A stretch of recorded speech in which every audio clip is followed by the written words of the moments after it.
Hello everyone, today we will talk about how to fix or how to solve the problem of Eventbrite weekly con settings. Here you will enter to apps, default apps, app settings. On above you will search about Eventbrite and you will click. In this page of app info, you will click on first stop and you will click OK. Here you will enter to the window of storage.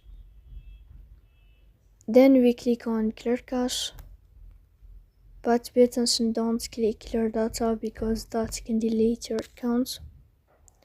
In the end you can turn off your Wi-Fi and you can turn on your Wi-Fi again to fix that problem. So please don't forget to support us by like and subscribe. See you next time and thank you for your watching.